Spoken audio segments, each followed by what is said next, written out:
Page 4, Etude in C major. It's a nice little piece for staccatos and legatos and moving the hands around and eighth notes. Oh boy. 4/4 time. Let's take it one hand at a time, starting with the right hand. When it comes in, you're starting with fourth finger on C here. So you're going to start in this position. Not going to stay there very long, but you're going to start there. And when I first start learning a piece, I'll play it all legato. Forget the staccatos and all that junk. I just want to connect everything as best I can. I can't, but I try. So it's 4, 1, and 2, and 3, and that reach up with the third finger here. Now we're in this position. So again, 4 and 1 and 2 and 3 and 4 and 1 and 2 and 3. Cross over, rest, and then you can come down on the rest, or during the rest, not on a rest, but during the rest. And then you get a bunch more rest, gives you time to come up here into this position, D position. Second line, 4 and 1 and 2 and remember that F sharp, that sharp sign applies for the rest of that measure on that staff. So that second F is also F sharp. And 2 and then reach up for the octave all the way up and then collapse. Fourth finger on the A. See, the idea with the fourth finger there is that if you didn't do that, you'd have to reach down with your thumb. And this is a little awkward. We try not to do this if we can help it. We have to sometimes, but not here. So here, just the fourth finger on here. This way we're in position, use second finger on that F sharp. And then during the rest, you come back up. Third line down. You're here and then rest, and during the rest you come up, and then during the rest you just come up one note.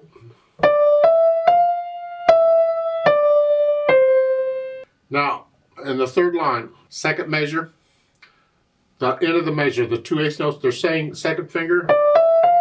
You've been in this position. You just played the notes previous to that here. And now you're here. You could stay in this position. You don't have to come up one because all these notes fit, except when you get to here, you got to scrunch up and put your little finger on that. We're going to do that sometimes. It's a little awkward. It's easier if it's the thumb and doing that. We can scrunch up better with the thumb. So what they've done is that you move up so second finger plays that. That way your thumb is on that C, and that's what we're after. Here, because now you can scrunch up, put a little finger on it more easily. Fourth line down, 4 and 1. It's like it was at the beginning. Reach up.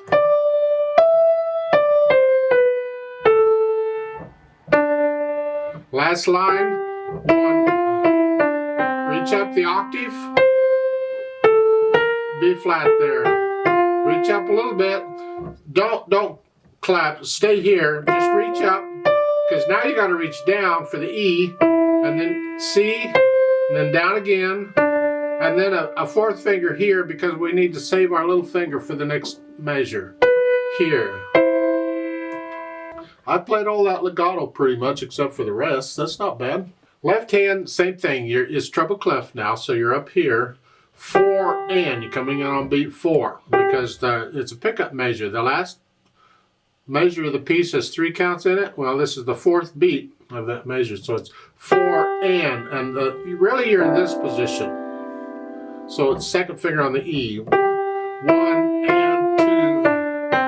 You got a bunch of rests. That gives you time to come down here, and then a rest to come up. Rest, reach down the octave. Stay there because you need the G again. Now, again. Second line, second measure. Here, I do a 4/1 on the G-D. You can do a 5/1. I prefer in this case to do that. And then a rest, then you come down a little bit, and then again. Let's go down to the third line down, third measure. You're down here. of these Fs are sharp because that sharp sign applies for the rest of the measure. I'm just rotating the hand here. I'm just playing this. It's really a very small motion. I exaggerate it so you can see it better, but it's really a very small motion. Then at the end of the line, you come up, your treble clef is back like it was at the beginning. And then fourth line down, second measure, you're here. So here they do tell you fourth finger. Well, imagine that. And then you come up again, reach down, and then bass clef. So now you're down here. That C is tied. Hang on to it when you play the B flat. And then the next measure, come up. And the last two measures, I would do, you could do a 1, 1, 5, or you could do a 2, 2, 5, or you could do a 2, 1, 5. Different ways of doing it. You decide, pencil it in and stick with it. Whatever fingering you decide. Then we try to put the hands together. Now remember, I'm still playing everything legato, connected. Trying to get it, I want the fingers to feel this as best I can, so I play it legato. Here, you're starting here and here, sort of on top of each other. 4 and 1 and 2 and 3 and 4 and 1 and 2 and 3 and. So third finger both. 1 and 2 and now you got to come down here with the right hand. So just get your left hand out of the way, bring the right hand over. That's awkward. That's what they wrote though, so it's not my fault. It's here, here. Then get your right hand back. Fifth finger now. Now here, this is the second line, second measure. At the end of the measure, or the last two beats, you have a quarter note. And now on the next beat, the left hand needs that note. So you get it off of it.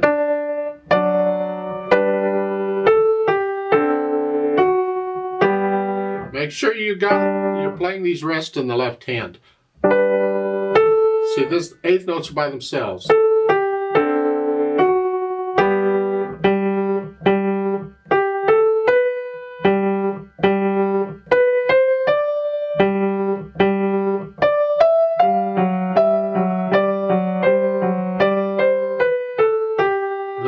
Third line down, last measure. It's here. When I play the B, I come up with the left hand. And now the left hand needs that note. Now we do back to what we were doing at the beginning.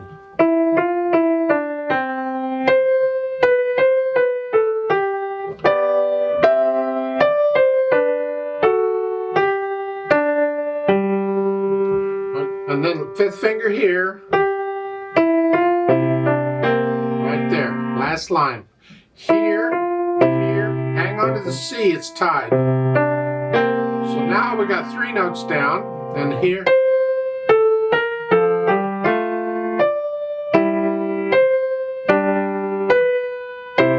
Like so. That's tricky. You got different fingers working at different times, and they're getting in each other's way, and everybody's just having a ball. Once you can sort of get that, go back and get rid of any hesitations, because that beat needs to be steady. It can be nice and slow. Doesn't matter how fast you go at this point. Just, it needs to be steady. So get it where you can do it steady. A solid beat. Then you can start thinking about these staccatos and slurs and things. Staccato, short staccato, and I'm going to use usually wrist staccato on here.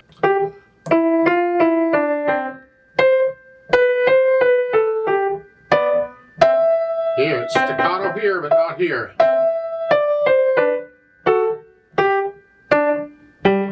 Now, warning on the staccatos, look out. The tendency is going to want to accent them. Because you push off of it. Don't. You can push off of it, but don't accent it. It's got to be like so, as if you were just playing it regular, except it's short.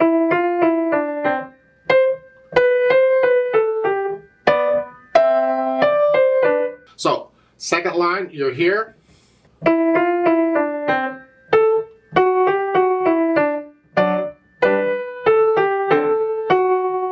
See, this is staccato in the left hand, but connected in the right.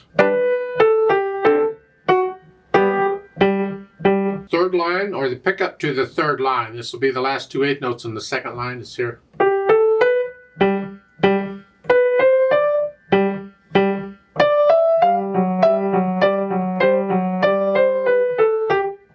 Staccato here, connect these at the same time. And that G is not staccato. Hang on to it. Lift up when you play the B. Again.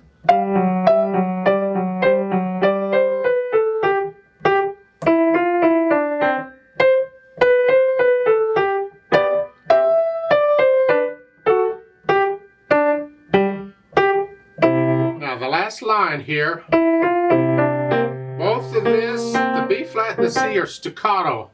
You go ahead and lift up this C at the same time. Lift them both up at the same time. So it's total silence.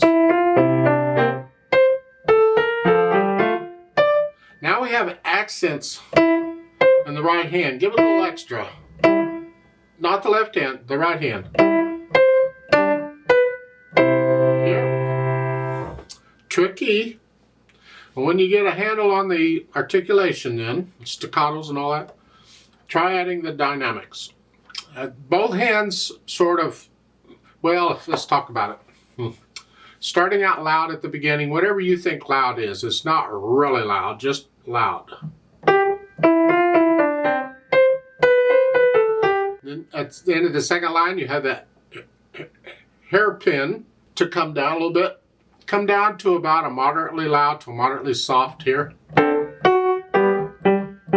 You're coming down. And then you got another arrow where you're going to go back up to loud. But if you look at the third line, you don't get loud to the third measure. So watch out. You got to plan this. So it's like in the third line. Maybe I'm just medium soft on the first measure. Next measure, I go up to medium loud. Now I'm loud. There. Now what we can do here is we can follow the sequence going up. And each time we play the pattern, we just get a little louder. So the first pattern, starting with the last 2 eighth notes of the second line, is here. And then a little louder. Now, that's where we want. So you can kind of follow that too.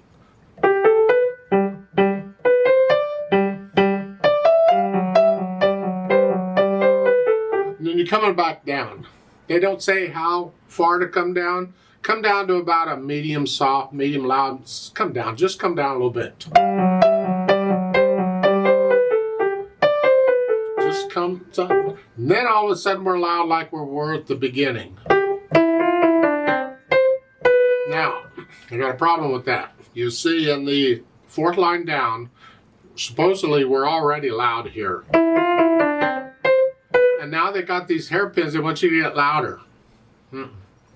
I suggest at the beginning of the second measure in the fourth line, come down to medium soft or medium loud, come down a little bit and go back up to loud and then come back down. Don't be loud and then get really loud and then come back down. Although some people would interpret it that way. I don't recommend it.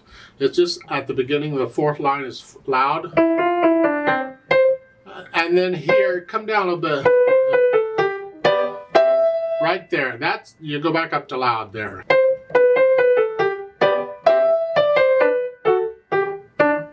You can actually come down to medium soft there. Because you're medium loud here, and it's nice to start the next phrase a little louder than you ended the previous. So you come down a little more, and then when you start, you're starting a little louder than that. So the last measure, that fourth line, we're medium soft. And then back up to medium loud. And you're gradually going to get louder. And these accented notes are going to be very loud. And you're getting it loud. That's my impression of the dynamics. You have to get to know it well enough that you're not thinking about fingering and staccatos and all that stuff. And you're actually getting into the music itself. And then the dynamics come alive, so to speak.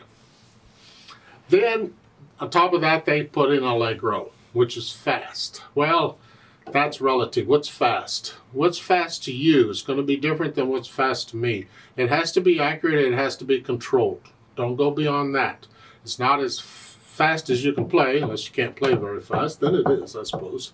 They give you metronome markings, and so it would be somewhere to their suggestion, and these metronome markings are just suggestions. Whatever fast is to you.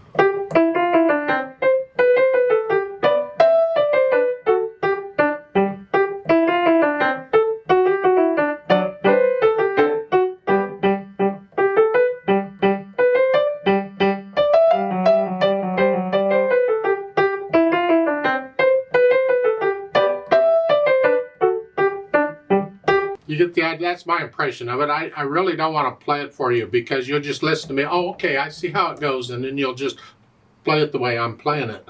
I don't want you to play it the way I'm playing it. I want you to read the music and you play it the way you play it. And how fast you go, it's up to you. It has to be accurate. So, yeah. What I like to do is do a short play with me, and let's just double check the notes and the rhythms. Not going to do the dynamics. So I'll give us 3 counts, and let's play it together very slowly. 1, ready, go.